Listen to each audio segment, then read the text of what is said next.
안정적으로 꼬박꼬박 들어오는 근로소득은 어마어마한 가치를 가지고 있는데요. 1년에 2,400만 원을 받으려면 20억 정도가 필요하기 때문에 20억 정도의 가치를 가지고 있다고 얘기하는 거예요.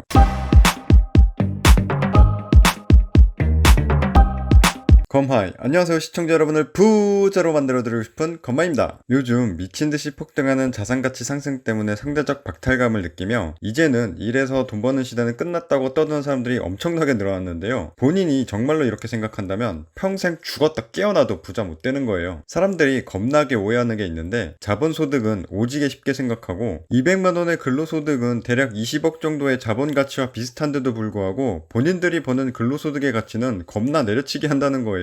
이게 무슨 소리냐면 일단 자본 투자에는 항상 리스크가 끼어 있거든요. 요즘 남들이 자산가치 증가돼서 돈 쉽게 번 것처럼 보이니까 자본 수익은 겁나 막 쉬워 보이죠. 내가 한 20억 정도 있어서 한참 잘 나갔던 비트코인 같은 거에 박아 놓으면 내 자산이 막 순식간에 200억 300억 될 것 같지만 현실은 고점에 들어가서 타이밍 잘못 맞추면 순식간에 20억이 10억 되고 5억 되는 것도 자본 수익이고요. 막 200억 300억 투자하고도 20억 30억 밖에 못 벌어서 200억 300억 날릴 수도 있는 게 자본 수익이에요. 그런데 사람들은 이 중요한 건 쏙 빼고 일부 사람들이 번 것에만 초점을 맞춘다니까요. 리스크 개 무시하면서 자본 수익이 진짜로 쉬워 보인다면 빨리 해. 단돈 200만 원으로도 100% 수익률로 더도 말고 딱 10번만 먹으면 20억 4,800만 원 되는데 쉽다며 빨리 해야지 왜 안 해? 안 하는 게 아니라 안 되니까 못 하는 거죠. 그러면서 남들이 버는 자본 수익은 성공한 결과만 보면서 정말 우습게 보고 있는 거예요. 자, 그럼 200만 원의 근로소득이 대략 20억 정도의 자본가치와 비슷하다는 말은 무슨 말이냐? 일단 리스크가 있는 자본 수익으로 월 200만 원씩 1년에 2,400만 원의 거의 확정된 자본 수익을 얻으려면 역으로 자본이 줄어드는 사태를 막기 위해 최대한 안전한 투자처에 투자해야 되는데요. 왜냐하면 똑같이 2년간 4,800만 원을 벌었다고 하더라도 매년 2,400만 원씩 버는 거랑 1년 동안 3,000만 원 손해보다가 1년 뒤에 7,800만 원 번 거는 다르기 때문인데요. 결과적으로만 놓고 보면 2년 동안 똑같이 4,800만 원 벌었으니 같다고 볼 수도 있겠지만 생활은 해야 되는데 1년 동안 들어오는 돈 없이 손가락만 빨고 있을 순 없잖아. 그러지 않으려면 절대적으로 손해는 보지 않고 안정적으로 수익이 계속해서 들어오게 하려면 겁나 믿을만한 자본 투자처가 있어야 되는데 그럴 만한 투자처가 바로 믿을만한 신용 높은 국가에서 국가가 원금을 보증하면서 이자까지 지급해주겠다고 약속한 국채예요. 거기에서도 전 세계에서 최고 신용을 가진 미국이라는 나라에서 국가가 보증해주는 국채는 정말 안전하지 않겠어요? 이런 걸 선놓는다면 세계 최고인 미국이 망하지 않는 한 내 돈은 날릴 일이 없어 꾸준히 돈이 들어오게 되는 거고 그래서 액수가 커지면 커질수록 이런 안전자산으로 돈이 모이게 되는 거예요. 아무튼 이런 미국의 10년 국채금리가 현재 1.2% 정도에서 왔다 갔다 하고 있는데 1.2% 정도의 금리로 1년에 2,400만 원을 받으려면 20억 정도가 필요하기 때문에 내가 일해서 받는 안정적 월급 200만 원이 20억 정도의 가치를 가지고 있다고 얘기하는 거예요. 뿐만 아니라 투자적 관점으로 보더라도 안정적으로 꼬박꼬박 들어오는 근로소득은 어마어마한 가치를 가지고 있는데요. 예를 들어 주식 투자하면서 내가 이쯤에서 이 종목이 앞으로 더 오를 것 같아 들어갔어. 그런데 내 생각과는 다르게 조금 빠지네. 지금은 조금 손해를 보고 있지만 시간이 지나면 회복이 될 거라 판단되면 기다려볼 수 있겠죠. 자, 어디 보자. 역시 올라가는구만. 안정적으로 들어올 근로소득이 없어서 생활비가 필요해. 이때쯤 손절했으면 어쩔 뻔했어. 아니, 운 좋게 이쯤 들어가서 지금 수익이 많이 나고 있고 조금 더 들고 있으면 훨씬 더 올라갈 게 확실히 보인다면 최대한 많이 놓고 기다려야 큰 수익을 볼 수 있잖아요. 근로소득이 없다면 더 기다리고 싶어도 생활비가 필요하기 때문에 울면서 뺄 수밖에 없는 거예요. 여기서 익절한 사람과 근로소득이 있어서 기다릴 수 있는 사람의 수익률 차이는 이만큼 벌어지게 되는 거죠.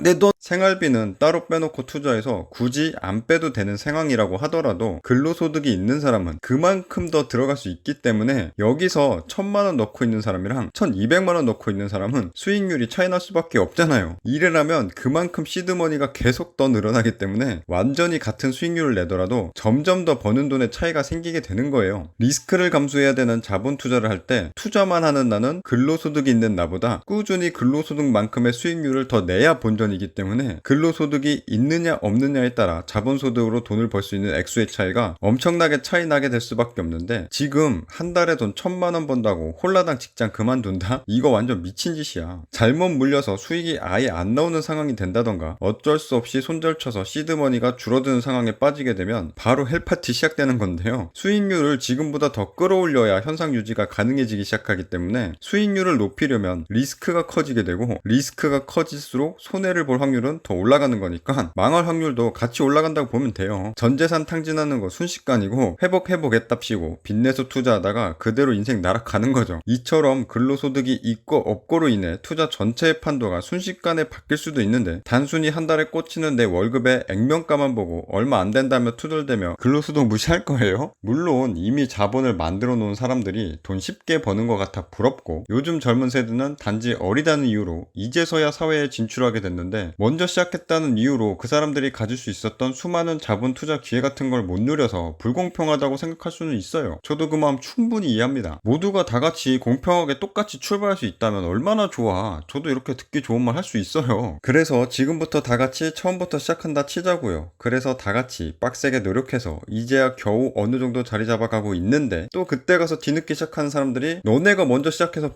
불공평하다고 다시 맞춰줘야 한다면서 처음부터 하자고 하면 그때 가서 나는 다 같이 출발했지만 이젠 안 됨 하고 내로남불 할 거예요? 내로남불 하면 안 되잖아. 공평해야 되니까 다시 시작해야지. 그래서 다시 시작해. 그리고 또 자리 잡을만 하면 다음 세대가 또 다시 시작하자 그러네?